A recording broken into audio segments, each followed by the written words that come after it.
Hello and welcome to another update video about ETH. So ETH seems to be filling in this triangle count at the moment at least, which I made you aware about in the last few days already. The yellow wave count is getting increasingly, well, less likely, not invalidated at all. At least we have a reset of some of these subwave structures. I've taken them off the chart because we see some upside movement. And as I said yesterday, if we get a break above, I think it was 1585, followed by a break above 1605, I will focus more on the triangle, which is basically the next. I mean, it's not even a bullish count. It would simply delay a sell-off, okay? Of course, I cannot rule out that something more bullish is going on, but at least the triangle would allow for a little bit more space to the upside. It would allow for the triangle to chop around a bit and for the price to chop around a bit for a few more weeks before eventually coming down, because the immediate downside doesn't seem to be followed through. You know, I talked about that yesterday already, that if it wants to fail, it should do it down here, okay? And it seems to be going that way.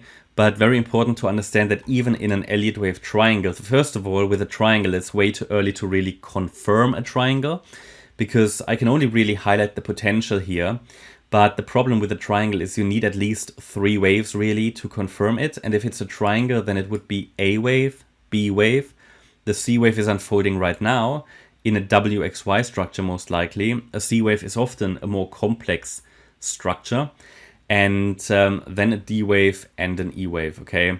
Now the thing is, in this C wave, the price should not go above 1750 or 1753, but the triangle allows us to understand what is the major breakout point, and that would be 1753. That would at least make direct continuation less likely, but it will depend to a degree on the structure that's happening here. If we get an impulse to the upside, we might have something more bullish going on.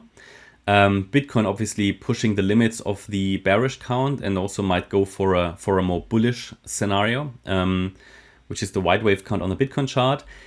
Ether here, I mean, I don't have a clear bullish path, at least not yet. Not from here, not yet. But of course, it could be that the overall correction finished on the 12th of October in quite an, let's say unreliable bottoming structure.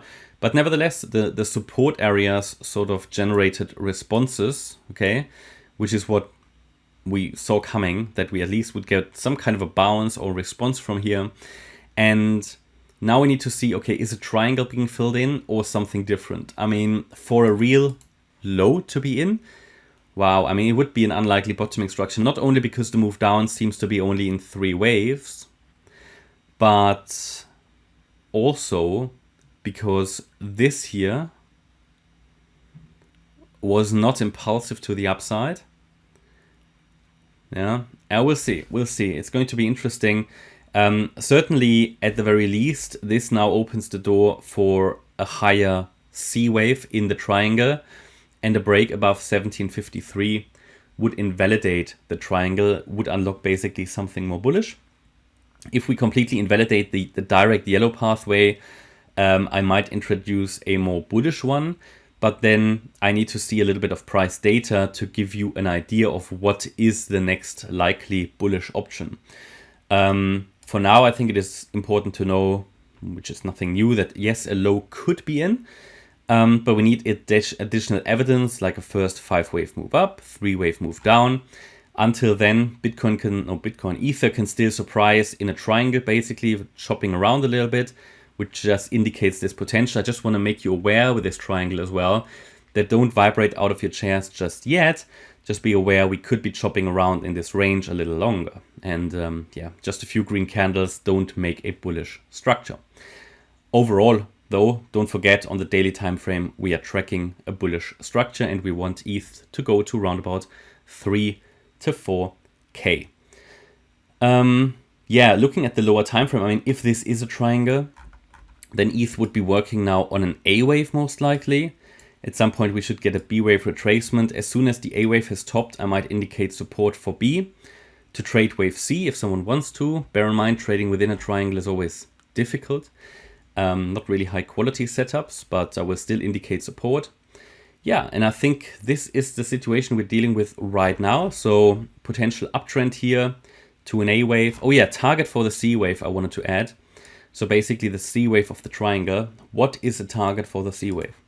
So if this really is a triangle, then a C wave should ideally focus on the area, well, typically between the 38.2 extension and the 61.8 extension. But the 38.2 is not very reliable. It's actually too short and it was broken anyway. So I would pay attention to the 61.8. That's at 1659. But because in this particular instance, we have a running triangle, which means that this move down was a little longer than in most triangles, I would like to add the 78.6 extension. So these are just levels to watch, 1659 and 1696. This would be my target range here for circle wave C basically.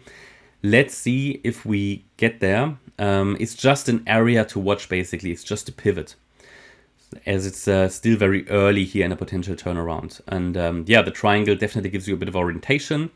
And I like the triangle count more than the microstructures on the yellow count. As I said, I don't trust the yellow count and the microstructures because ETH was basically warning us that it might want to turn around a little bit. But yeah, not enough yet to really say with high confidence, okay, we're definitely in A or not. But this is what I'm following now. I keep you updated. Hope you liked the update. If you did, please hit the like button, leave a comment and subscribe. And if you really like the content, then please check out the channel membership. Thanks a lot for watching. Bye-bye.